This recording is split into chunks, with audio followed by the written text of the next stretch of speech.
नमस्कार, आप देख रहे हैं परफेक्ट मिशन लाइव। मैं हूं आपके साथ सीमा। बदलते मौसम, अनियमित दिनचर्या, प्रदूषण और असंतुलित खान पान ने आज लोगों को तरह तरह की बीमारियों से घेर लिया है।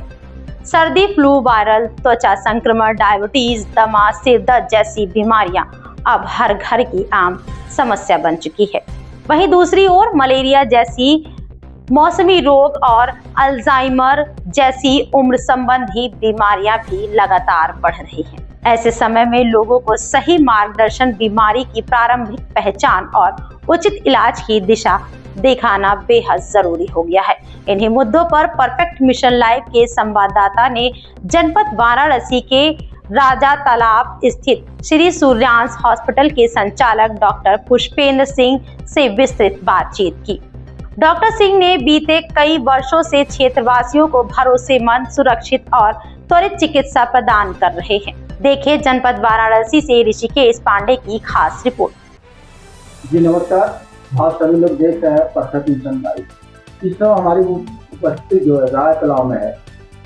राय तालाब थाना के बाद जो है ओवरब्रिज है, ओवरब्रिज के पास सूर्यांश हॉस्पिटल है और यहीं पे हम लोग पहुँचे हैं और यहाँ पे बातचीत करने के लिए हमारे साथ जो है कि डॉक्टर साहब मौजूद हैं यहाँ पे। सबसे पहले हम लोग डॉक्टर साहब का परिचय जानेंगे और उसके बाद बातचीत को आगे बढ़ाएंगे। तो सर सबसे पहले अपना परिचय बताएं। मेरा नाम डॉक्टर पुष्पेंद्र सिंह जी, मैं यहाँ का ऑनर हूँ जी। और डॉक्टर साहब यहाँ की जो है कुछ जो है वनर भी है। सबसे बड़ी बात यह है डॉक्टर साहब ये तो अक्सर लोगों में सर्दियों में देखा जाता है कि त्वचा में जो है संक्रमण की बीमारियां हो जाती है। इसका मुख्य वजह क्या है? देखिए, एयर में बहुत सारी चीज़ें जैसे कि सर्दी के मौसम में ड्राइनेस स्किन में ज़्यादा आती है, तो ड्राइनेस की वजह से इचिंग होता है। बहुत सारे लोगों में कॉन्टैक्ट डर्मेटाइटिस की दिक्कत होती है। किसी को स्वेटर से होता है, किसी को डस्ट से, किसी को धूल से, मिट्टी से। तो ये एक वेदर का चेंज है जिसकी वजह से एलर्जी शरीर में बढ़ जाती है। इस मौसम में ज़्यादातर स्किन ड्राई होती है जिसकी वजह से खुश्क और खुजली ज़्यादा होती है। तो इससे बचा कैसे जा सकता है? वैसे डर्मेटाइटिस का जो एलर्जी है उसका तो आपको खुद देखना पड़ेगा कि मुझे किस चीज़ से एलर्जी है। और वैसे हम लोग को ज़्यादातर ड्राइनेस की वजह से थोड़ा सा जो एंटी एलर्जी दवाएँ हैं उनको प्रयोग में लाते हैं। और दूसरी चीज़ की नारियल का तेल जो है ये ज़्यादा अच्छा काम करता है स्किन के लिए। मतलब ठंडी में थोड़ा सा लोगों को यूज करना चाहिए शरीर पे अपने। डॉक्टर साहब कह रहे थे जो है कि अगर त्वचा के संक्रमण से बचना है तो हो सके तो जो है नारियल के तेल का प्रयोग ज्यादा। हाँ, और जिस चीज़ से एलर्जी है उससे बचा के रखना चाहिए। अक्सर देखा जाता है सर्दी, जैसे सर्दी का मौसम चल रहा है तो इस मौसम में जो है कि अक्सर लोगों को सर्दी से परेशान हो जाते हैं। तो किसी को जुकाम हो जाता है और उसी में जो है किसी को फ्लू जैसी बीमारी भी हो जाती है। लोग पहचान नहीं पाते कि हमें सर्दी हुई है कि फ्लू है, क्या है। इसका अलग अलग पहचान क्या है, इसको कैसे पहचाना जाए? और ये फ्लू के लिए तो कुछ टेस्ट होते हैं जो कि हम लोग करवाते हैं। अगर जल्दी 2-3 दिन से ज़्यादा अगर आपको लग रही है तो फ्लू का टेस्ट कराया जाता है।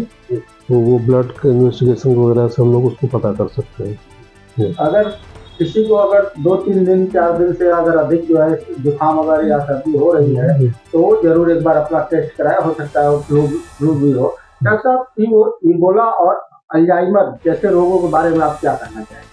इबोला तो बहुत कम बीमारी है, इबोला के पेशेंट तो इधर मिलते नहीं है। अल्जाइमर एक एज रिलेटेड बीमारी है जो ब्रेन की नसें सूखती हैं तो आदमी को मतलब उसका सिम्टम होता है कि अचानक चीज़ों को याद करना, भूल जाना। ये एक एज रिलेटेड बीमारी होती है। तो इसकी जानकारी आपको न्यूरो वाले डॉक्टर ज़्यादा अच्छा बता पाएंगे। सब इस समय जो है कि कुछ दिन पहले थोड़ा गर्मी थी, इस समय मौसम बहुत तेजी से बदला है और जो है ठंडी का मौसम चल रहा है। इस समय लोगों में देखा जाता है कि अक्सर जो है कि सिर दर्द, दमा और जो है कि जिसे इस तक तो मरीजों के जो है बढ़ोतरी तेजी। हाँ, जिसको आपने अभी बताया कि फ्लू और एलर्जी का जो होता है, जैसे अगर सर्दी जुकाम लगातार बनाता है तो आपके नाक के अंदर कुछ ऐसे साइनस वगैरह होते हैं जिसमें स्वेलिंग आ जाती है जिसकी वजह से माइग्रेन या सिर दर्द होता है। तो वही है, एलर्जी का बचाव अपने हिसाब से करना चाहिए। और कुछ घर में घरेलू चीज़ें जैसे सोंठ, अदरक और दालचीनी इन सब का प्रयोग करना चाहिए। साथ में कुछ एंटी एलर्जी की दवाएं जो आती हैं मार्केट में वो अपना लेकर यूज कर सकते हैं। डॉक्टर साहब बता रहे हैं कि कुछ दवाएं मार्केट में भी उपलब्ध है, लेकिन जो है अपने जो है कि डॉक्टर के बिना सलाह का कोई दवा लेना नहीं है। डॉक्टर साहब, मधुमेह जैसी बीमारियों के विषय में आप क्या कहें? मधुमेह तो देखिए आज हिंदुस्तान में एक बहुत बड़ी बीमारी, मतलब जिसको कह सकते हैं कि हर घर में एक तरीके से रोग मिल रहे हैं। तो डायबिटिक तो कुछ तो अनुवंशिक होता है, जो घर में किसी को पहले से हो जाता है, और आजकल की जो लाइफ स्टाइल वगैरह है, खान पान, उस पर ध्यान देना होगा। अगर आपको डायबिटीज इंडिकेट हो गया तो अपना मेडिसिन के साथ साथ परहेज बहुत ज़रूरी है। ठीक है, उसमें कुछ जैसे डायबिटीज में हम लोग, कुछ लोगों का होता है कि खाने के बाद का शुगर ज़्यादा हो जाता है, और कुछ खाली पेट ज़्यादा होता है, लेकिन उसको न लेके एक HbA1c जांच होती है, 3 महीने का शुगर लेवल देखा जाता है उसमें। अगर वो आपका बढ़ा है तो डायबिटीज की जो मेडिसिन है, जो आपका डॉक्टर रिकमेंड कर रहा है, उसको चालू कर देनी चाहिए। अगर ये आपका जो हॉस्पिटल है जी सूर्याम जी, यहाँ पे देख रहे हैं आपका बड़ा हॉस्पिटल है, यहाँ पे जो है आपका इमरजेंसी सुविधाएं क्या? इमरजेंसी में देखिए जो भी है हमारे हॉस्पिटल के हिसाब से, छोटे मोटे जो ट्रॉमा के केस है, अस्थमा के पेशेंट है, और यहाँ पे क्योंकि डॉक्टरों की पूरी टीम है, कार्डियक डॉक्टर भी आते हैं, अस्थमेटिक डॉक्टर भी हैं, न्यूरो के डॉक्टर भी हैं, और हड्डी का भी छोटा मोटा केस हम लोग करते हैं।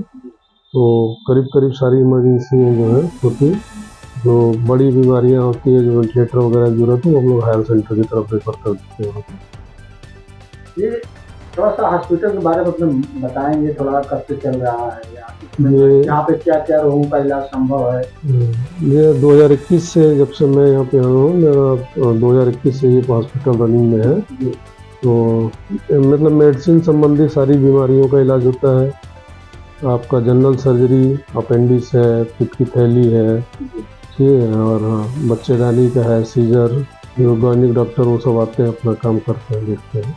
ठीक है डॉक्टर साहब, एक सवाल हमारे मन में चल रहा है, जिससे कभी कभी होता है क्या है कि लोगों को बुखार आ जाता है, और उसमें कभी किसी को मलेरिया वही रूप ले लेता है, सामान्य बुखार से मलेरिया में परिवर्तन हो जाता है। इसकी पहचान कैसे करें कि हमें बुखार है, कि मलेरिया बुखार है, कि जनरल बुखार है, कि वायरल बुखार है? कैसे, मतलब सामान्यतः लोग कैसे इसका पहचान करें? तो मलेरिया का तो आपका देखते हैं, वो साल्मोनेला जो आपका फाल्सीफेरम मच्छर होता है, उसके काटने से होता है। उसका जांच होती है, किट होता है, किससे अगर पॉजिटिव आ गया तो फिर मलेरिया का दवा चलेगा। और जो वायरल बुखार होता है, उसमें हाई ग्रेड फीवर रहता है, सिर दर्द रहता है, 2-3 दिन का रहता है। अगर 2-3 दिन की हिस्ट्री है और पेशेंट को अल्टरनेट डे अगर फीवर ठंडा लग के आ रहा है, तो हम लोग मलेरिया की तरफ डायग्नोस करते हैं। और मलेरिया के पिछले 2-3 साल से पेशेंट तो कम दिख रहे हैं, डेंगू का एक सिम्टम भी मलेरिया से मिलता जुलता आता है। तो यही सारी चीज़ें हैं जो मलेरिया का उसमें जाँच करा के हम लोग देखते हैं। डॉक्टर साहब, हमारे चैनल के माध्यम से आप लोगों को क्या संदेश देना चाहते हैं? परफेक्ट मिशन के बारे में मैं ये कहना चाहूँगा, आपका न्यूज़ चैनल काफ़ी अच्छा है, मैं इसको फॉलो भी करता हूँ, देखता भी हूँ। नरेसर जो आप लोगों का ऑफिस है क्या? जी। तो ठीक है, आप लोग अच्छा काम कर रहे हैं, और लोगों को जागरूक करिए। हमारे लायक जो सहयोग हो, हम लोग भी आप लोग से जुड़ेंगे, करेंगे। ठीक है, तो ये है यहाँ के जो है सूर्याम हॉस्पिटल के डॉक्टर साहब, और सबसे बड़ी बात यह है कि यहाँ के ओनर भी है, इन्होंने जो है हमारे चैनल को इतना अपना बहुमूल्य समय निकाल करके दिया, और लोगों को जो है रोगों के विषय में जानकारी दी और बचाव के उपाय बताए। इसके लिए जो है डॉक्टर साहब का बहुत बहुत धन्यवाद। फिलहाल इस खबर में बस इतना ही। अगर आपको हमारे द्वारा दिखाई जा रही वीडियो पसंद आ रही हो तो चैनल को लाइक, शेयर, सब्सक्राइब करना बिल्कुल ना भूलें।